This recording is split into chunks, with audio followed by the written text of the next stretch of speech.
अस्सलामु अलैकुम वरहमतुल्लाहि वबरकातुहू। बुखारी में एक हदीस है जहाँ पे नबी करीम सल्लल्लाहु अलैहि वसल्लम ने फरमाया कि जहन्नुम में औरतों की तादाद ज़्यादा होगी।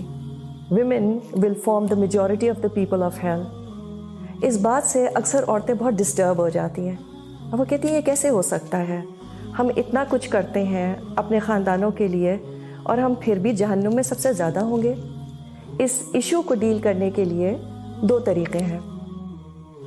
एक तो ये कि इस हदीस को किसी तरह से मैं गलत साबित कर दूँ, trying to find some kind of flaw in this because according to my logic it doesn't make sense. How dare attitude. दूसरा तरीका ये है कि मैं इस बात पर फिक्र करूँ कि आखिर ऐसा क्यों है। Why will most women end up in hell?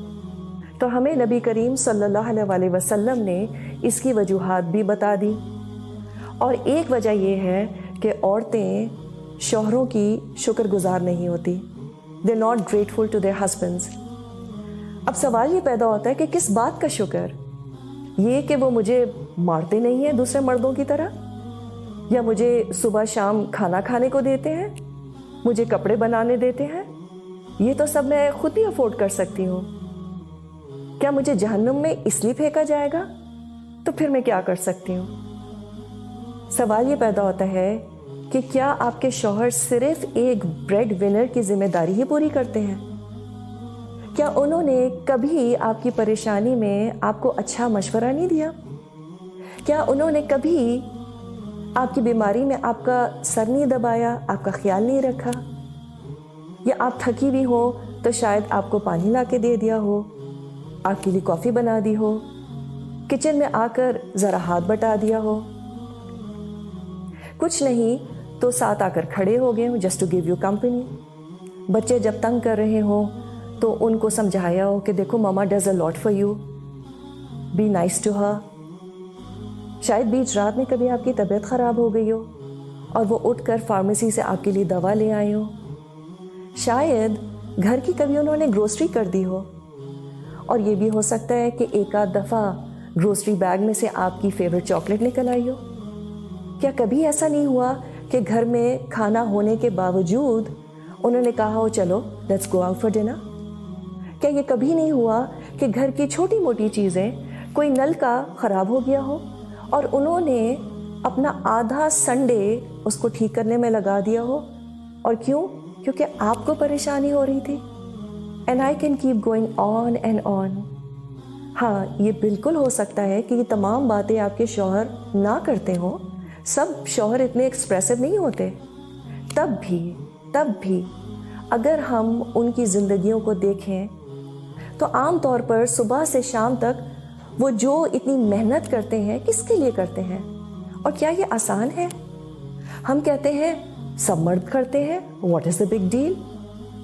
अगर हमारे शौहर हमें कहीं ये कह दें कि what is the big deal, सारी औरतें बच्चे पैदा करती हैं, उठो एंड गेट गोइंग, हमें तो लिटरली आग लग जाए, रोना धोना और पता नहीं किस किस को फ़ोन कर डालें कि इनको तो मेरी कदर ही नहीं है। तो मर्द पत्थर के नहीं बने होते, उनका सुबह से शाम तक काम करना इज़ अ बिग डील। और हमें करना भी क्या है अपने आप को जहन्नुम से बचाने के लिए? एक लफ्ज़ अप्रिसिएशन का, थैंक यू सो मच, बस that's all Allah aspects from us. जब वो घर आते हैं तो चाय पूछ ली, कुछ प्लेजेंट बातें कर ली, कभी कभी कुछ भी करने की ज़रूरत नहीं होती, बस अपना सारा काम छोड़ के ज़रा हाल हुलिया ठीक करके उनके पास बैठ जाएं जाकर। और इसकी आदत बच्चों को भी डालें।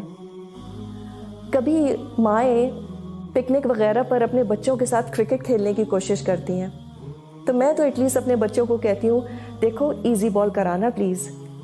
अल्लाह सुब्हाना ताला is so merciful to us women, he knows us too well.